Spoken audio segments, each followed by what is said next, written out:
We've just got the best news so far for Warhammer The Old World.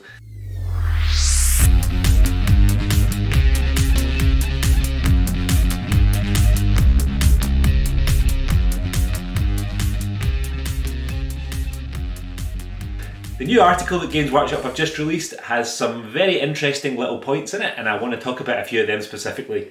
In addition to talking about some of those points, I'm going to show you some miniatures. Some of them are the new miniatures Games Workshop have just released, and some of them are just a couple of things I've got lying around.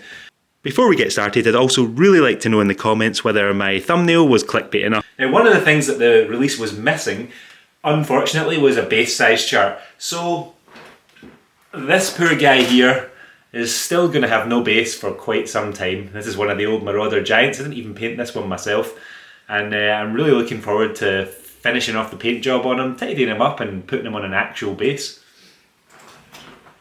Anyway, let's get on to that article. There's definitely a few gems of information in this article, and the first one is Games Workshop have said that this game is going to release in early 2024. So I think it would be unlikely if we're not all reading the rules of Warhammer The Old World before the 1st of April 2024.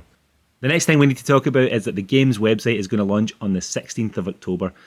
Now, you don't launch a game's website if you're not ready to just launch the game, so that's another thing that's going to make the January or February release seem more likely. And it also seems that I was probably wrong because I expected it to be launched for Christmas this year.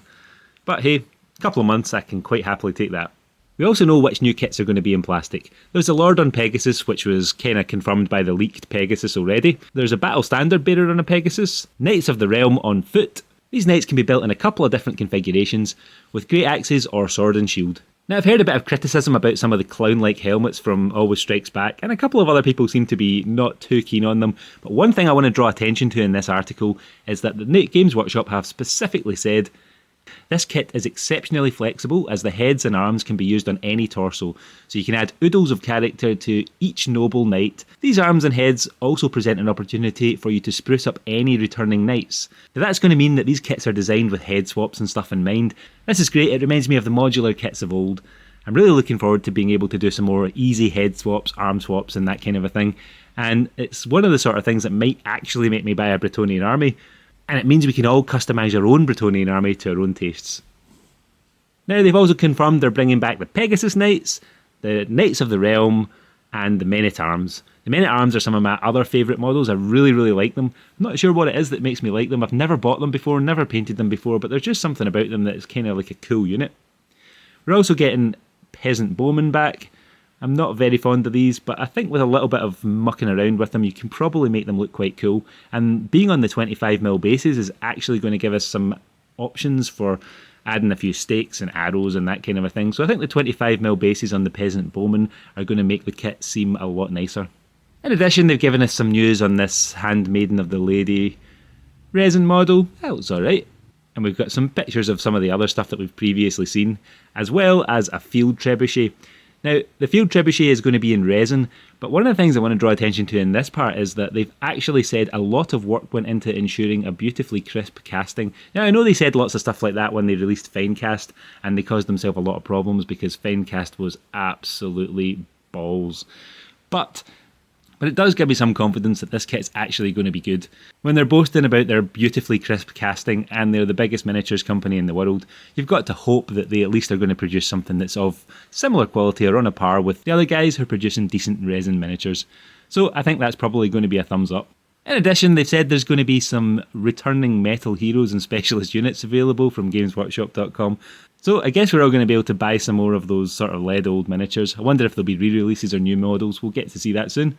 Now I'm going to quickly skip back to talking about these Peasant Bowmen.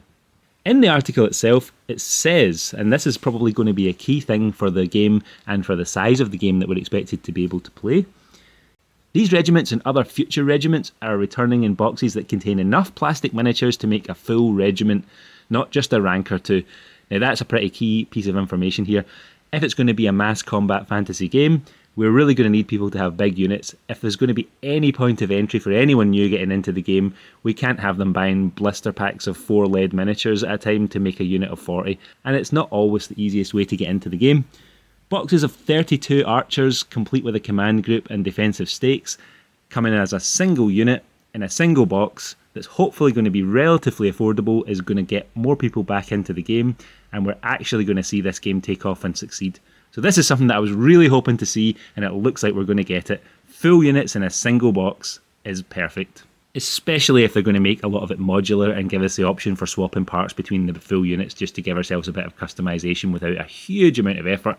Simple customization is brilliant when you're building armies of 150 to 200 models. I should know, I've got fully painted Skaven and I'm just about to build Night Goblins. Anyway, thanks for watching. Stick your guess for the release date of the box in the comments down below and we'll see who can get it right. Now we want the actual day that the box is going to be available for us to get it in our grubby little hands. I want to see if anyone manages to get this exactly right to the day. So thanks guys, like and subscribe. See ya.